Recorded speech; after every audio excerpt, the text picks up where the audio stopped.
So hello, my name is Dr. Delisi. I wanted to come on, and I wanted to come on and say hello, and really just give some people some tips. There's a lot of misinformation. There's a lot of craziness that's happening. So I want to make sure that people are getting the right information.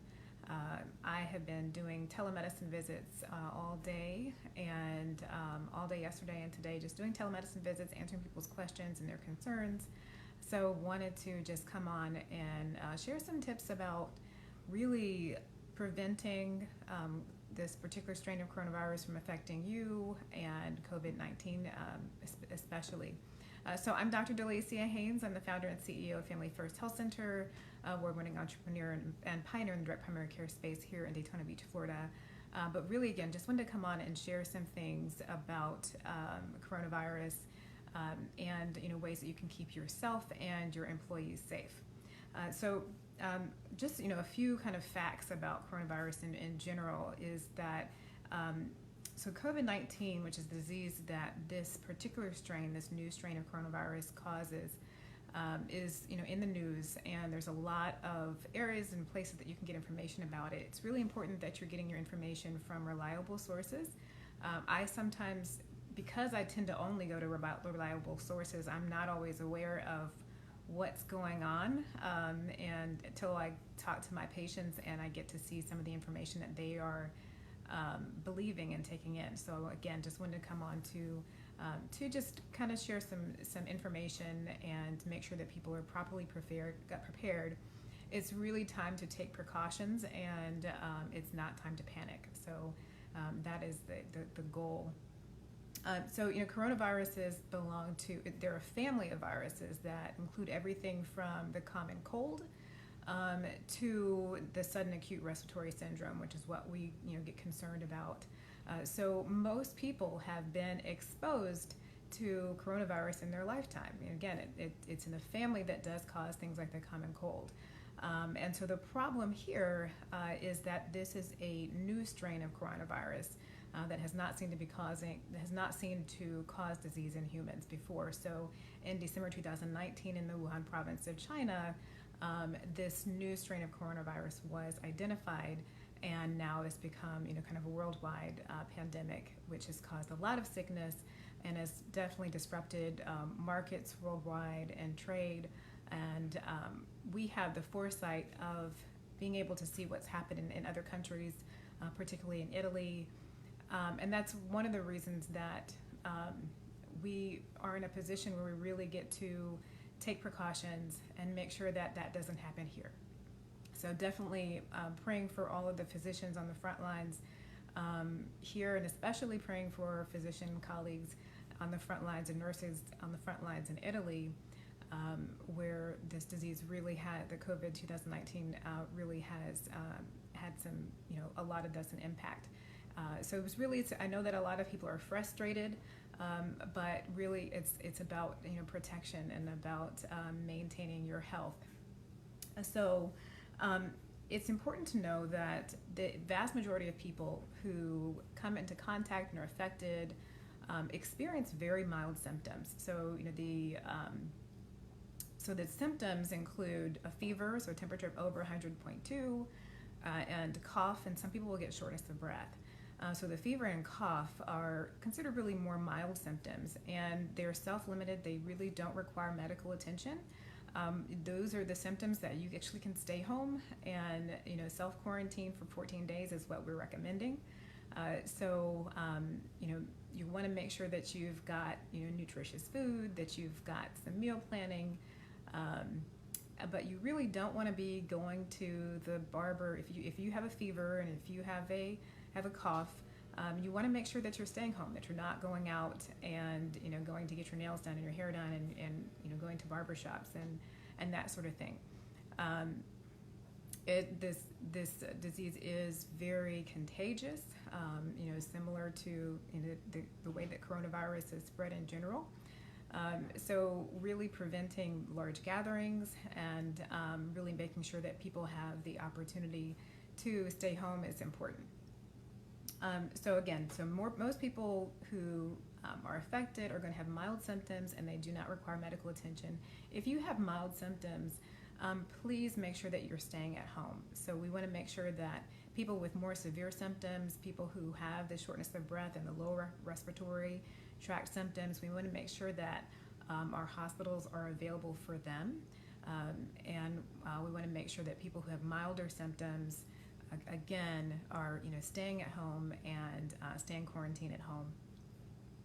So that's really important.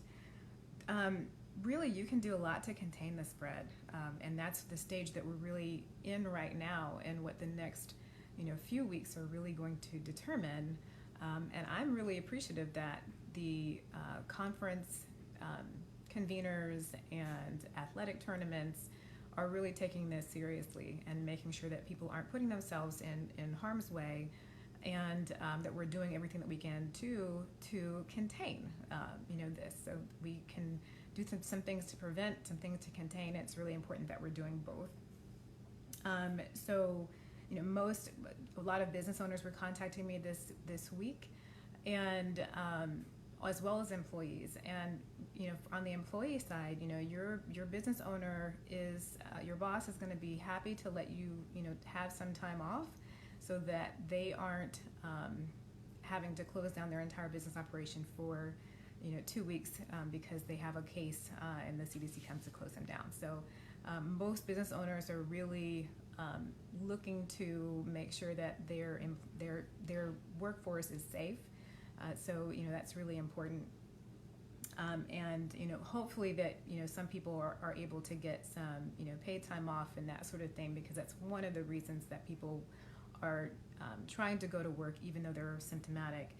So it's important that we really encourage people who have the symptoms, again, who have fever and who will have cough, to stay home and not come to work and not go in.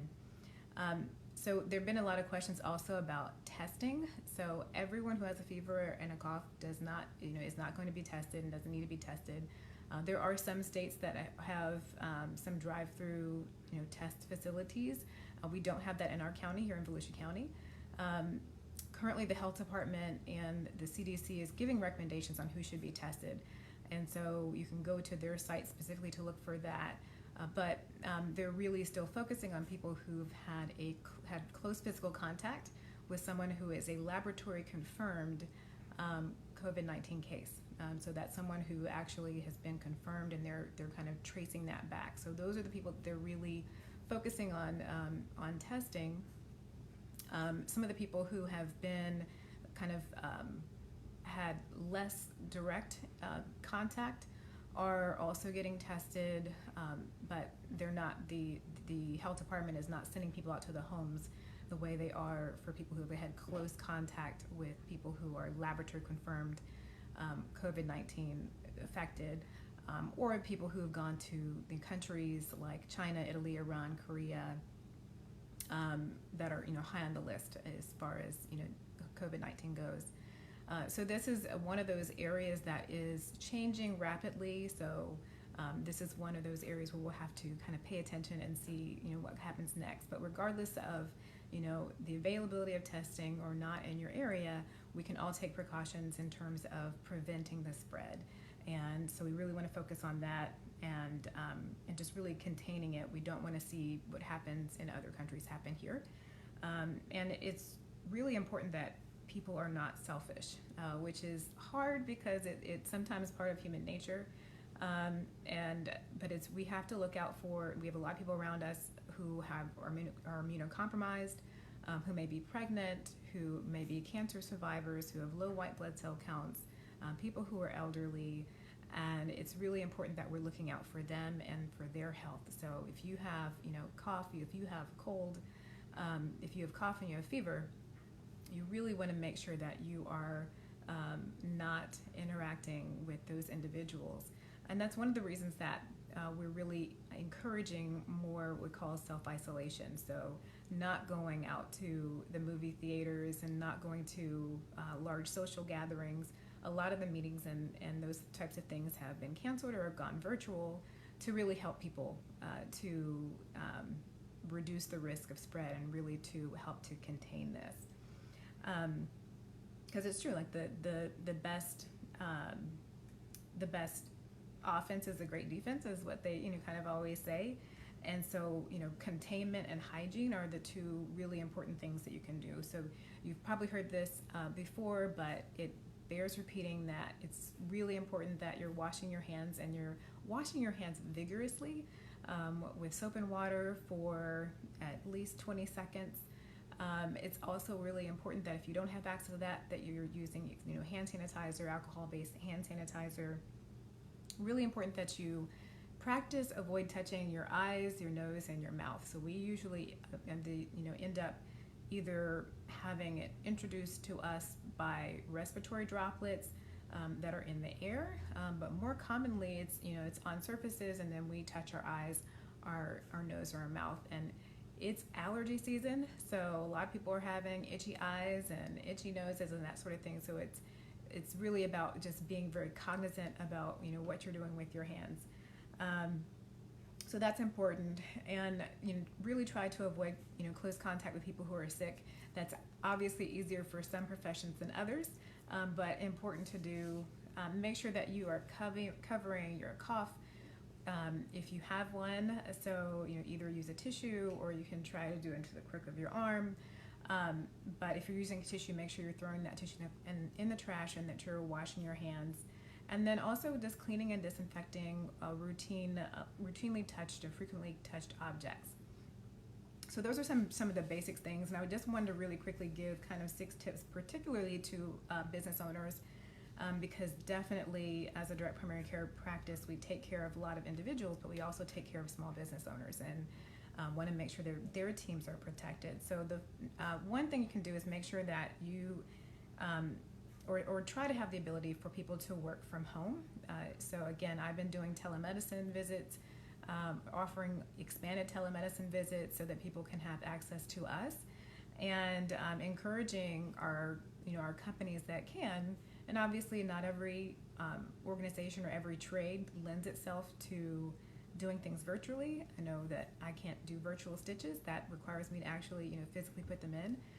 But there's a lot of things that I can take care of virtually. So going over people's labs, just having conversations with people, those are things that can be done virtually. So really looking into making sure that your team has the ability to work virtually, and not have to come into the office and be around a lot of different people. And again, practicing that social isolation is that second tip. So what that means, staying about 6 feet away from other people, really limiting crowds and any non-essential gatherings or meetings. Really, it's about, again, decreasing exposure risk. And so you want to do that. The third, and this is a really important thing because the schools have closed for the next few weeks. So there's a lot of parents and caregivers who are affected. And so if you have a lot of working families, expect to need to be very flexible with the availability of your team, and also you can imagine the amount of stress that those team members are under. So really make sure that you've got some flexibility in line there. I think in Volusia County right now we're closed through March 29th. So it's really going to be important that we're able to support working families, especially the working families who have limited child care. So my partner, Dr. Kim, has 3-year-old twins, and so while doing a virtual visit from home for me would be this very relaxing environment, it's not the same for her. So be expected to be flexible there. The fourth tip is to encourage your employees to check their temperatures at home. So again, fever is one of the presenting symptoms, and so you want to make sure that people are kind of screening themselves. So some people avoid sharing phones and tools and machinery, and if you have to share, make sure that you're wiping those down with a disinfectant after each use. So that again is just about containing and avoiding the spread. And then the sixth tip is to really this one is to make sure that you're communicating with your clients. So a lot of us are having to change the way that we do business and the way that we approach our work, and problems really occur when people have an expectation that's not met. So when you're communicating with your clients and they understand what's going on, they're more apt to understand. Chances are, this has affected the entire workforce and disrupted supply chains worldwide. So chances are they're dealing with similar workforce constraints as you are, and as long as they understand what challenges you're facing, what you're trying to overcome, they will be a lot more happy. So I just wanted to come on again and share some of those tips that were both in general and specific to some of the business owners that we're supporting. And then also you can reach out to us. So Family First Health Center, we're the area's first direct primary care practice. So unlike traditional offices, our patients get things like same or next day appointments, longer time with a doctor, and virtual visits, which has been very, very beneficial, especially right now. So patients don't have to come to the office to get the care that they need. They can just schedule a meeting with me via one of the secure online platforms that we use for that. So we really just help to enhance peace of mind and preparation, and that's what it's all about. We don't want people to panic, but we do want people to prepare. We want people to make sure that they've got some of their medications, they've been meal planning, and are just really, feeling prepared and feeling like they've got an advocate who's out here. So I hope that was helpful. If you need to reach me, you can follow me across social media at Dr. DeLisi, MD, or you can find me at Family First Health Center, familyfirsthealthcenter.com. And I hope that this is beneficial, and stay safe. All right.